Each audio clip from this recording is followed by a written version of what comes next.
Oi, boa noite, igreja. Que a graça do Senhor possa estar com todos os irmãos. Amém, né? Que Ele realmente possa ser o nosso Deus Salvador, como nós nos propomos nesta noite, falar sobre esse assunto que não é nada fácil, mas ao mesmo tempo é algo que nos dá prazer, nos dá satisfação, porque saber que nós somos salvos por Deus é motivo de louvor, conforme nós podemos observar aqui nesse texto que Paulo escreveu. Nós vamos ler o final do capítulo 1,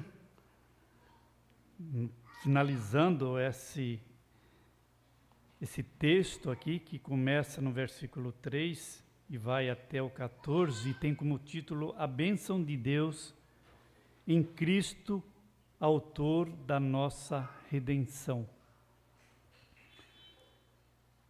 Nós vamos ler os versículos 13 e 14, falando e dizendo aos irmãos que a nossa mensagem ela vai ser pautada do versículo 3 a 14, mesmo porque Paulo começa esse texto de uma maneira bem, não sei se a palavra é afoita, mas talvez empolgado por aquilo que Deus estava colocando e revelando para ele em seu coração.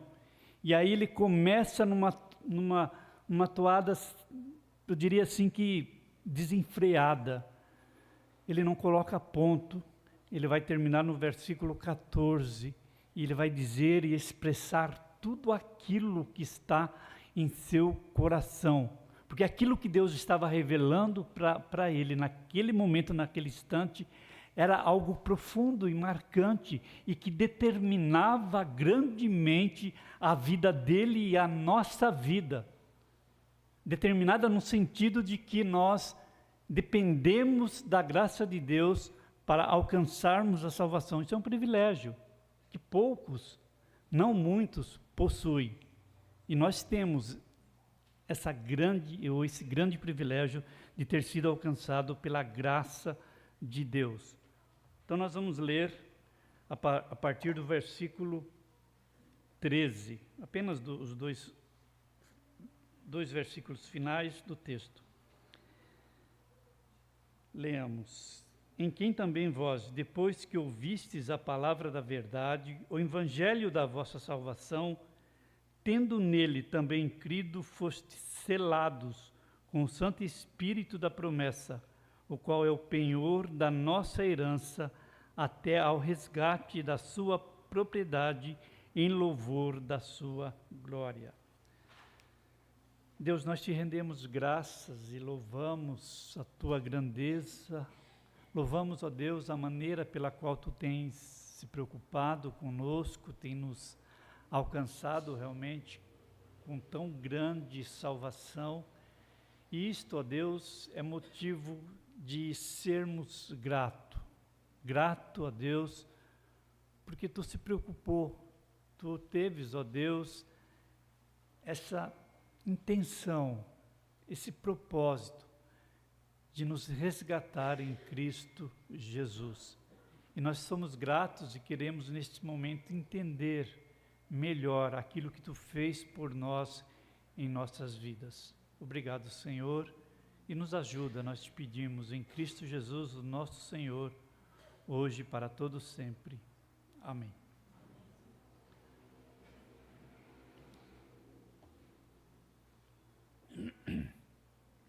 Esse tema aí que nós estamos observando, que fala sobre salvação é uma escolha de Deus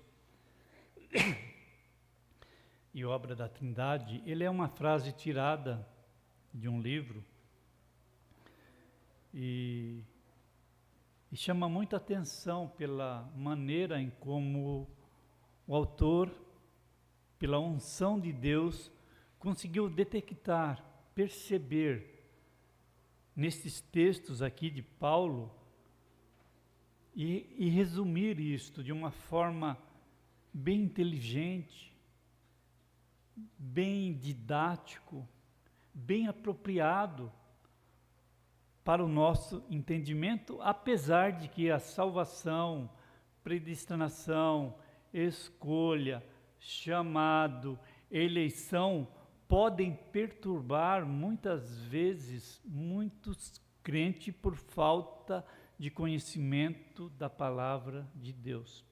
E nós vamos tentar, com a ajuda de Deus e do seu Espírito, tentar entender melhor aquilo que a palavra de Deus expressa. Então, essa frase eu li no livro, quem quiser, não sei se ainda a editora fornece, se não tiver esgotado, muita coisa na casa editora, né? A gente vai buscar lá indisponível, está indisponível, né? E a gente, como professor de escola dominical, tem percebido essa dificuldade. Então, o livro ele tem por título A Soberania. Existe do Piker a soberania de Deus, tá? Mas essa é a soberania banida. O que a gente pode entender? Entender que parece que nós banimos da nossa vida, da nossa presença, a soberania de Deus. A soberania de Deus, ela é o carro-chefe da doutrina da igreja presbiteriana. Ela que vai nortear e direcionar tudo aquilo que nós possamos ter dificuldade de entender, porque Deus ele faz e realiza todas as coisas conforme o teu querer, conforme o seu querer e a sua vontade. E ele salva quem ele quer, quem ele deseja salvar. Isso é um dos grandes questionamentos que o homem, o ser humano tem. Por que Deus salva uns e condena a outros, né? Então esse texto aqui ele dá-nos uma ideia e uma compreensão melhor daquilo que nós queremos entender e refletir nesta noite. O texto ele está dividido praticamente em 3 partes. Do versículo 3 ao 6, ele vai falar sobre a obra de Deus. E aí, a partir do versículo 7 até o versículo 11, ele vai falar sobre a obra do Filho. E nos 2 últimos versículos, do 13 ao 14, ele vai falar sobre a obra do Espírito Santo. O texto aqui ele está basicamente bem dividido. E quem tem assim, quem gosta de estudar a palavra e quer se alimentar dela e faz vida devocional, e estuda para dar aula, e estuda para fazer devocional, e estuda para pregar, vai perceber essas divisões aqui nesse texto nitidamente. A gente percebe isso no texto, que Paulo ele vai receber de Deus essa revelação e ele vai falar sobre a obra do Pai, a obra do Filho e a obra do Espírito Santo. Então a sabedoria de Deus, ela está presente em todos os lugares, em todo o universo. Em todas as esferas nós podemos perceber a soberania de Deus no universo, porque Deus dirige todas as coisas, Deus rege todas as coisas, Deus governa a história. E tem sido desde que Ele inaugurou lá no Éden a formação do universo, até o dia de hoje, nós percebemos Deus dirigindo a história. E é interessante que às vezes a gente se preocupa, nós humanamente, né, a gente de vez em quando faz algumas perguntas assim, olha, o Congresso votou isso, o Senado aprovou isso, isto foi aprovado, coitado da igreja, a igreja vai ser atingida por aquela lei, por aquela determinada lei. Deus está no controle da história. A igreja não tem que se preocupar com aquilo que o Congresso aprova, no sentido de que a igreja vai ser atingida. Não, jamais. Aliás, né, Jesus fala para Pedro que contra a igreja, o inferno não vai prevalecer. O inferno não vai prevalecer contra a igreja. E é isto, irmãos. Podem aprovar leis que for, podem aprovar perseguição que for, Deus sempre vai preservar e cuidar da igreja, porque Ele é soberano e Ele está na história, Ele rege a história, Ele é um Deus soberano sobre tudo e todos, e é isso que nós temos que ter sempre em mente nas nossas vidas. Então, Deus também Ele utiliza da liberdade do homem, que é criatura dele, para reger também todas as coisas. Deus utiliza do homem, Ele está junto com o homem, por isso que nós como crentes temos que ter esse entendimento e essa compreensão de que Deus está regendo o universo, e Ele está presente na vida de cada crente, de cada um dos teus filhos. E se Deus rege o universo, rege a história, Deus está no comando de tudo, Ele vai também se preocupar em salvar aqueles que lhe pertencem, aquele a qual Ele ama, a qual Ele escolheu, a qual Ele buscou. E é por isso que nós sabemos que a salvação, Ele é uma escolha de Deus. Se é uma escolha de Deus, nós temos aí a ação da Trindade nesta salvação.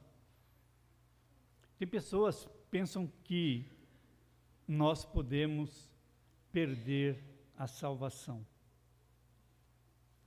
Como que nós podemos perder algo que é organizado, que é idealizado por Deus através da divindade triuna?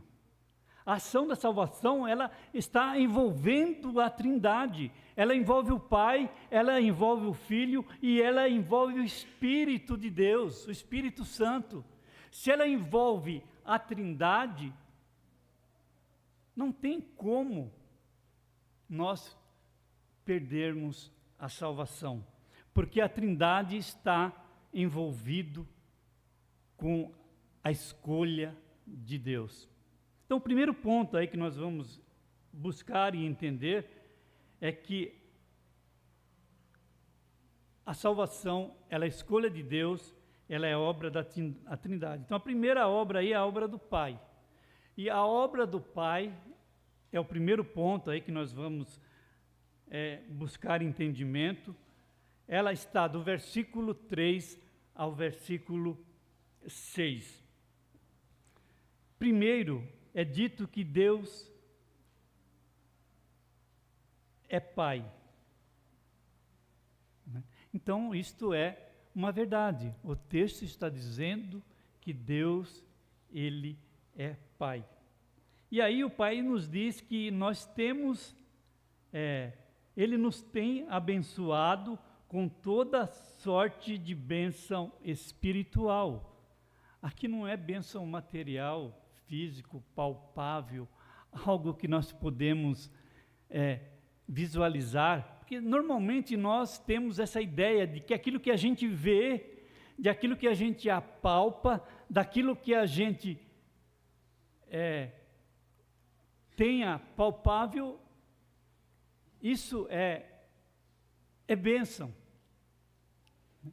E hoje a nossa irmã Gisele falou sobre idolatria, e as pessoas que têm imagem, a ideia é que eles possam ver aquilo, e aquilo que eles estão vendo é uma representação de Maria, de Deus, de São Benedito, São Pedro. É uma representação que através daquilo eles podem alcançar alguma dádiva, alguma bênção, mas aqui Paulo está dizendo que são bênçãos espirituais, e Davi vai falar que ídolos não fala, não anda, não ouve, não vê. Então eles não podem oferecer nada a Deus e a ninguém, e muito menos a nós, porque eles são materiais, eles são físicos. E aqui o texto está dizendo de bens espirituais. Está falando que nós temos toda sorte de bênção espiritual. Toda e cada bênção que nos é dada vem da mão de Deus. Então, toda bênção que você puder imaginar, que você puder contar, que você puder verificar, ver, pensar e analisar, ela vem das mãos do Pai. Toda e qualquer bênção que nos é dada vem das mãos de Deus. Então, a ideia aqui do texto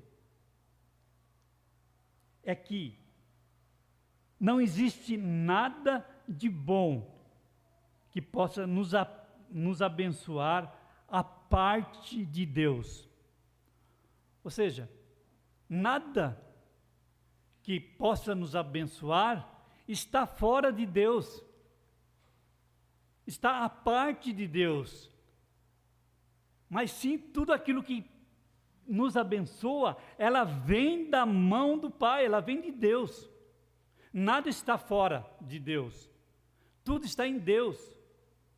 O beber, o vestir, o comer, o andar, o passar no vestibular, tudo, essas bênçãos que muitas vezes nós não paramos para analisar e ver, ela vem de Deus, ela vem do Pai, para nos abençoar nos vestindo, nos alimentando, nos dando o que comer, o que beber, aonde nós podemos tomar banho, enfim, todas as bênçãos que nós, muitas vezes nós não analisamos ou não percebemos, ela vem de Deus. Às vezes, muitas vezes quando nós deixamos de ter alguma coisa, aí é que nós vamos valorizar. Olha, isto era importante, isto fazia sentido para a minha vida. Quando nós perdemos é que nós vemos que nós estávamos precisando daquilo que Deus nos dava. Às vezes um banho, um simples banho. Às vezes tomar água, ou respirar, tudo é dado por Deus. Tudo é dado por Deus. Então Deus, esse é o Deus que nos abençoa em tudo. Então nada que existe de bom e que possa nos abençoar é a parte de Deus, ou está ao lado, ou que não existe a mão e a presença de Deus nessa bênção. Outra coisa que nós podemos verificar aí, além de toda sorte de bênção espiritual, é uma palavrinha aí que Paulo coloca em Cristo. Ele coloca aí em Cristo.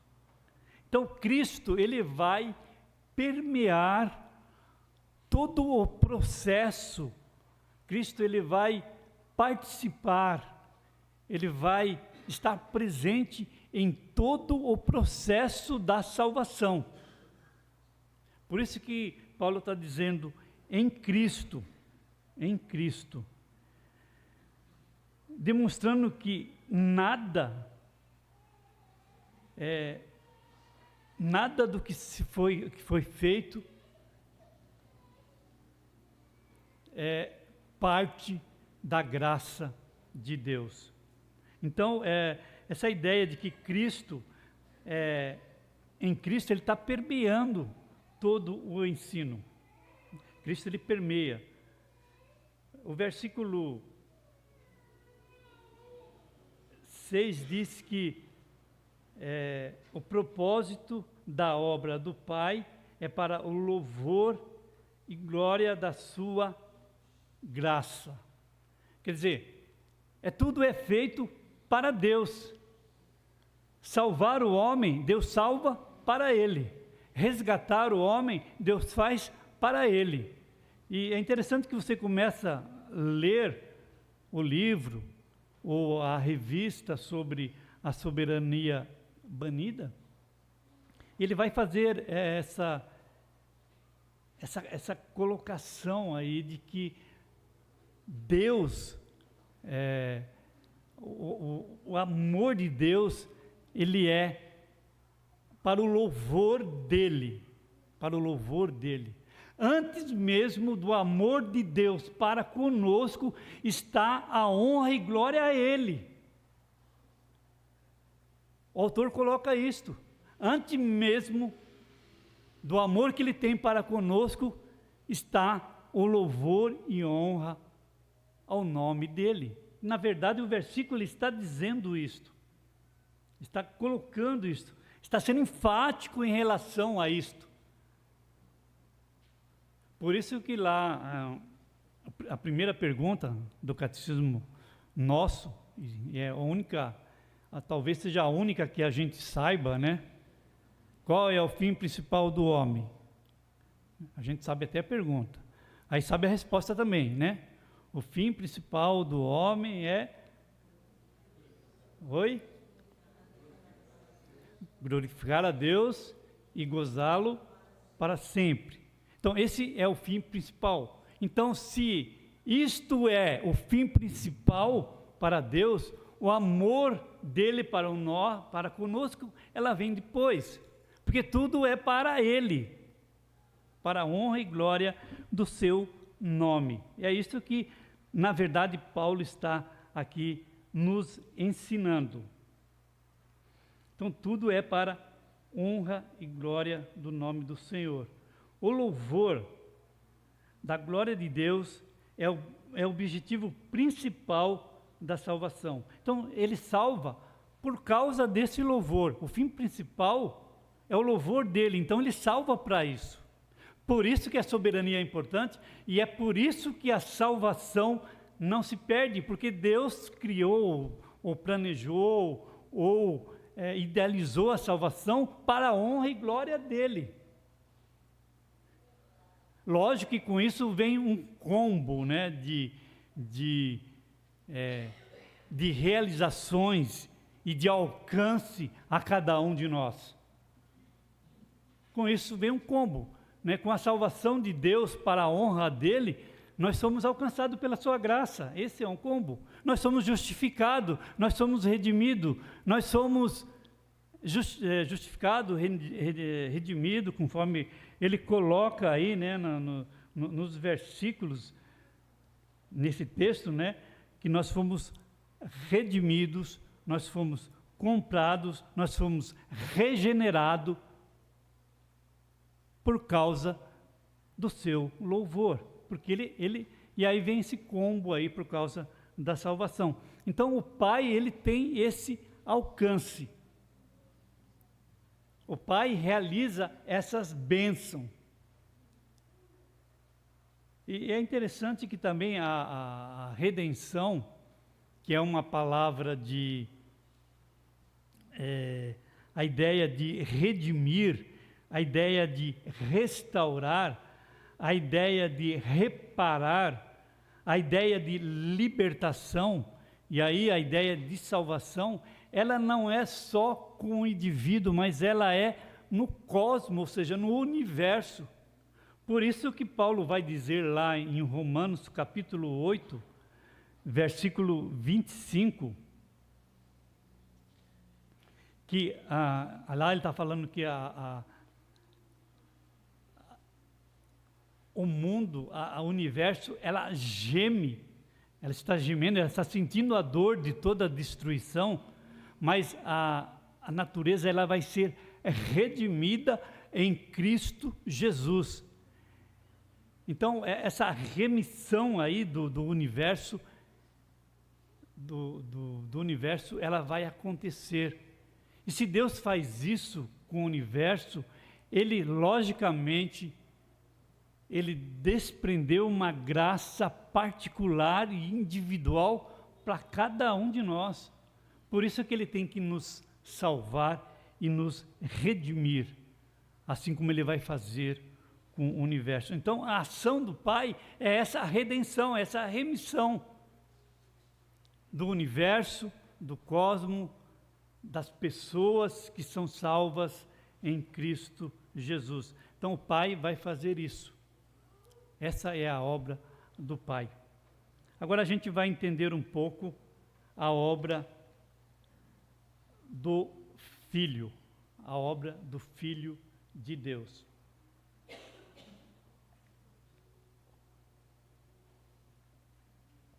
Paulo, ele fala e enfatiza, dá ênfase ao papel do Filho em nossa salvação. Quer dizer, Paulo, ele dá ênfase nisso, ele enfatiza isso, ele fortalece isso, dá importância de Cristo Jesus na salvação. E ele Jesus Cristo é o verdadeiro amado de Deus. Ele é o verdadeiro amado de Deus. No entanto, que a entrega de Jesus por nós vai fazer com que Deus, lá na cruz, quando Jesus está pregado lá no Calvário, e está sendo colocada lá no Calvário, como alguém que está lá recebendo os nossos pecados, Deus vira as costas, Deus vira a cabeça, Deus não ouve Jesus, naquele momento em que Ele está recebendo sobre Ele toda a nossa maldição, todo o nosso pecado.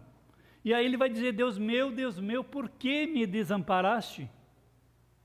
Por que me abandonaste? Por que não me ouviste? Por que não me atendeste?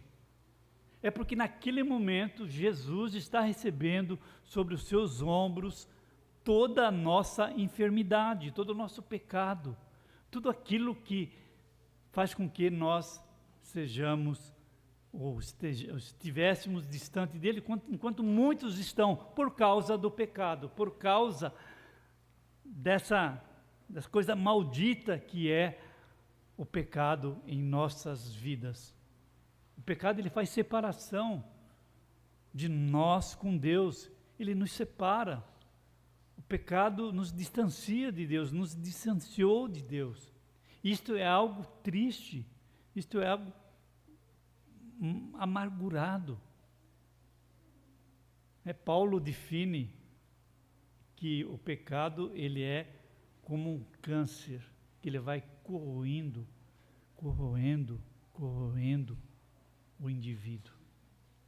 Ele vai corroendo o indivíduo. E por isso que precisava ser algo de uma eficácia tão grande. E esse alguém com eficácia tão grande só poderia ser alguém que fosse também Deus, que fosse alguém que não tivesse, não possuísse pecado nenhum, que não possuísse nenhum tipo de pecado, que fosse santo, que fosse perfeito. E esse alguém só poderia ser Jesus. A obra do Filho em nossas vidas é algo santificador, porque ele não possui, nunca possuiu nenhum pecado. Então, Paulo coloca aí que por ele, por Jesus,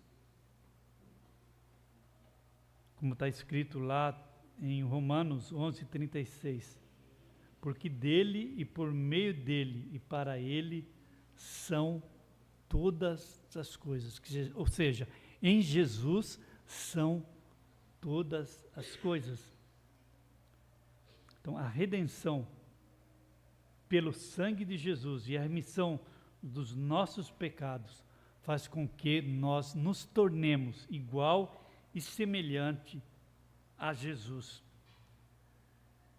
Então, esse modo particular de derramamento da abundante graça de Deus sobre nós, que é derramado e colocado em nossos corações, ela nos dá uma ação cada vez melhor para entendermos o propósito de Deus.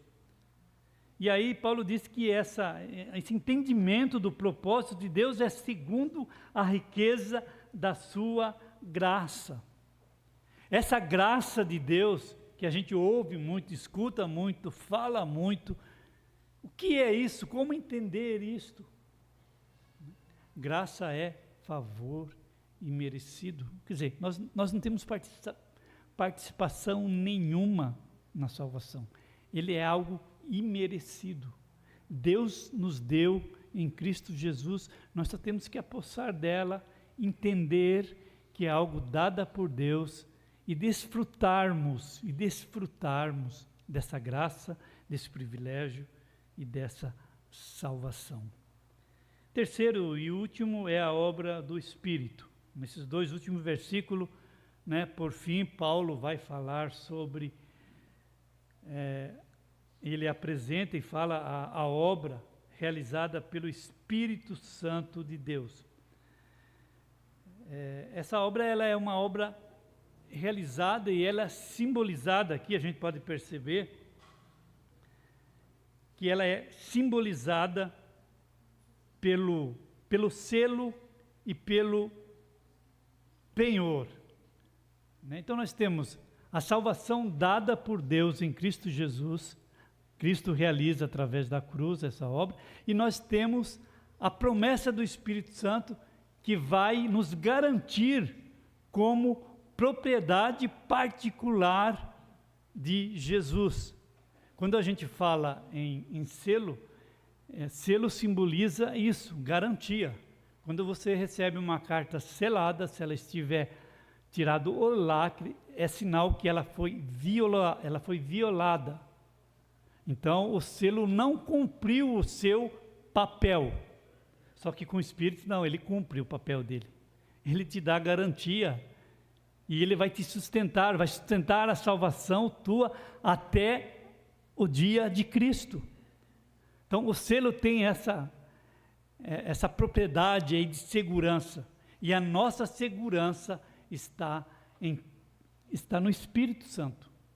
O Espírito Santo é essa segurança. Então, o selo é essa garantia de segurança da nossa salvação. E o penhor também é algo que nos dá garantia também.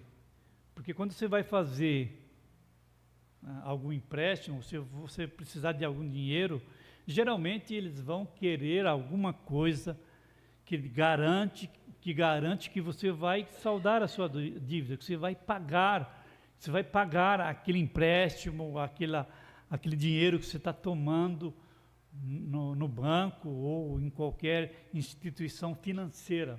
Então, eles querem uma garantia de que você vai honrar com o seu compromisso. E aí ele te pede um penhor. Por isso que às vezes tem muito leilão aí da Caixa Econômica aí, de residência, de casa, às vezes de carro, porque as pessoas, o ser humano, não conseguiu honrar com o seu compromisso com Deus, com o Espírito Santo. Não vai acontecer isso não, viu, irmão? Ele vai honrar, você não vai perder a sua salvação, não. Ele vai honrar, tá? Não se preocupe. Tem muitas pessoas que não conhecem a garantia do Espírito Santo. Fala tanto em Espírito Santo, fala tanto que quer ser usado pelo Espírito Santo, fala tanto que o Espírito Santo tem que agir na vida dele, mas a função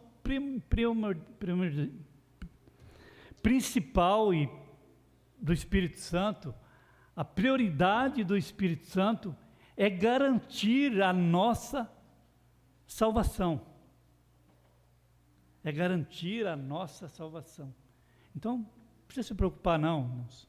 Se você pensava que você poderia perder a sua salvação em Cristo Jesus, saiba que isso não vai acontecer não. Porque se isso acontecer,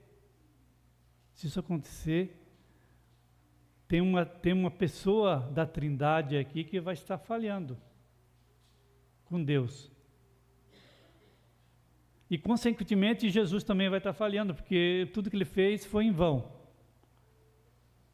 O sacrifício dele foi em vão, a morte dele na cruz foi em vão, não teve valor nenhum. E aí é uma cadeia. Por isso que Paulo começou a relatar esse texto aqui.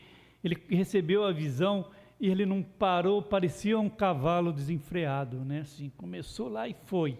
Enquanto ele não escreveu tudo aquilo que ele estava em seu coração, ele colocou o ponto final. Porque uma coisa ia puxando a outra e dependendo da outra e se resolvendo em outra e decidindo em outra, que ele tinha que terminar de escrever aquilo que Deus estava colocando em seu coração. E ele começa com o Pai, depois ele vem com o Filho e depois ele vem com o Espírito Santo. Se você perder a salvação em Cristo Jesus, então tudo aquilo que Deus usou para te salvar não valeu de nada, não teve nenhum valor. Porque na salvação está presente a obra da Trindade, Pai, Filho e Espírito Santo. Concluindo, irmãos, nós devemos compreender a nossa salvação ou entender que ela é uma obra da Trindade, porque ela nos dá segurança, ela nos dá riqueza e ela nos dá significado para as nossas vidas. Então, quando você entende a obra da Trindade na salvação, a sua vida vai ter significado, vai ter sentido.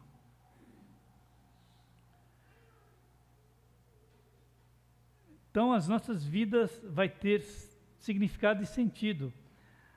A regeneração, a conversão transformada pelo Espírito Santo, pelo Espírito de Deus, vai nos ajudar também a pregarmos a palavra de Deus por aqueles que são escolhidos, por aqueles que são eleitos. Se você entende que a salvação é algo para glorificar, para adorar, para louvar, para engrandecer o nome de Deus, você vai querer que as pessoas sejam alcançadas por essa salvação.